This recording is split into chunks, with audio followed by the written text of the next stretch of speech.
Bismillahirrahmanirrahim. Assalamualaikum warahmatullahi taala wabarakatuh. Alhamdulillah rabbil alamin wassalatu wassalamu ala asyrafil anbiya'i wal mursalin wa ala alihi wasallam.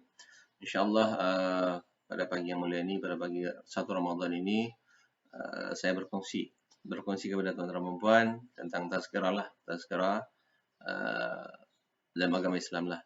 Yaitu yang bertajuk kita contohilah sifat tawadu Rasulullah SAW. Tuan-tuan dan puan yang sekalian, bagaimanakah sifat tawadu ini sebenarnya? Macam mana Rasulullah buat? Kita pun mau tanyalah kan. Okay.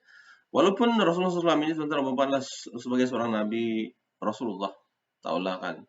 Rasulullah kan. Jadi baginda Nabi SAW ini tuan-tuan dan puan punya satu sifat yang tawadu sangat. Tawadu. Yang tawadu ini dia satu perbuatan yang satu nilai. Kalau dalam sekarang ini adalah akhlak. Tawadu. Yang mana Rasulullah SAW yang pertamanya, Rasulullah SAW, tawadunya ini macam mana tuan-tuan dan puan sekalian? Baginda seorang yang merendah diri. Terlampau merendah diri. Allah. Apalagi dan tidak suka dipuji dengan pujian yang berlebih-lebihan. Memuji. Kita puji, oh dia itu terlalu baik, oh dia itu selalu sedekah. Rasulullah tidak suka begitu.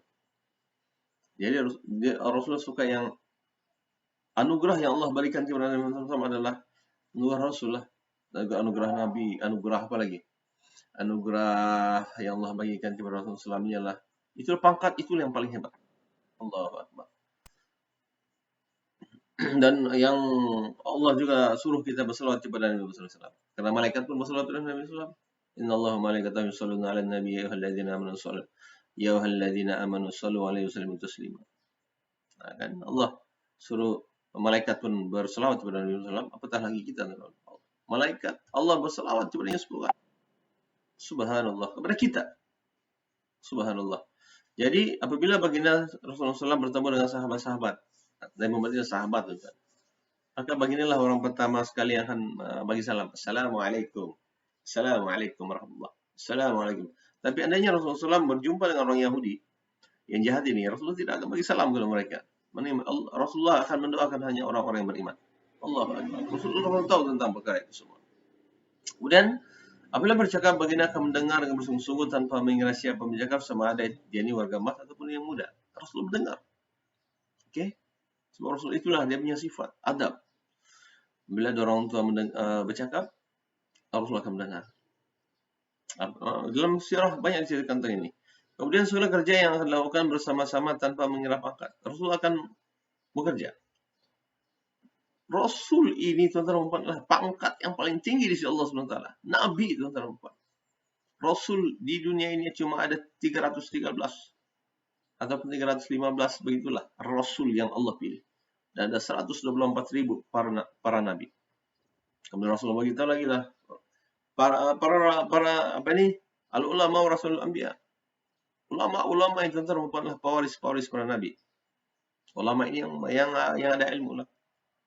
Mereka ni ulama bukan sekadar dia ilmu dan punya skill, tapi dia punya adab dan nilai yang hebat. Allahu Akbar.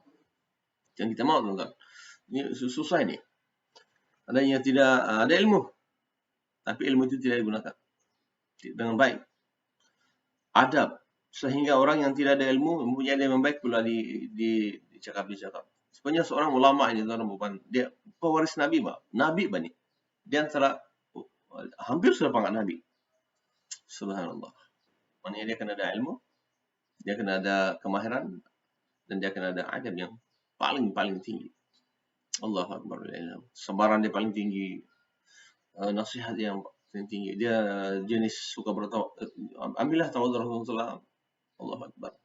Segala kerja dilakukan dia, contohnya andainya ulama ini diberilah pangkat oleh Allah SWT, diberi amanah kepadanya sebagai seorang pemerintah. Dia tidak akan mengira pangkat itu. Dia derajat dia, taraf kedudukan seorang, tidak. Rasulullah tidak tinggi semua itu. Kemudian baginda dengan rela hati melaksanakan kerja-kerja itu, kemudian sehingga selesai. Subhanallah. Contohnya ketika berlakunya penggalian parit sebelum peperang Khandaq, sudah buat. Nabi, pangkat Nabi tentang lebih daripada pangkat Perdana Menteri. Sebab ini Rasul, pangkat Rasul lagi.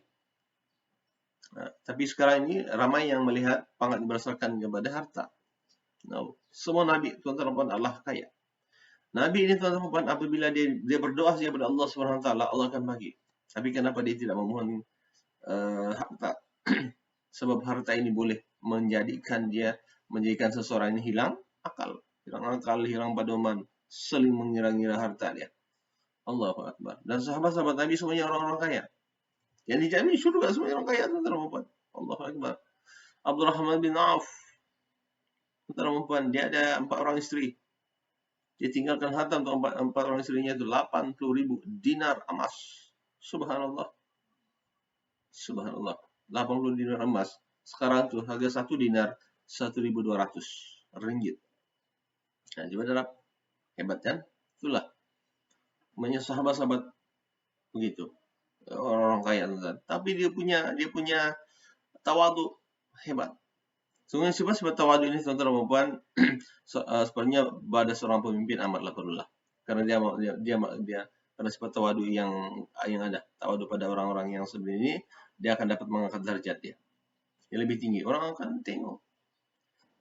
Dan secara langsung dia akan lebih disegani dan dihormati. Itulah kehebatannya orang-orang yang hebatnya. Tapi jika pemimpin itu sombong dan muka, ada pemimpin yang sombong dan muka. Dia kena belajar ini, semua dia adalah nilai, dia kena ilmu dengan nilai. Maka teman-teman, kejap je, kepimpinannya tidak lama, sekejap sahaja.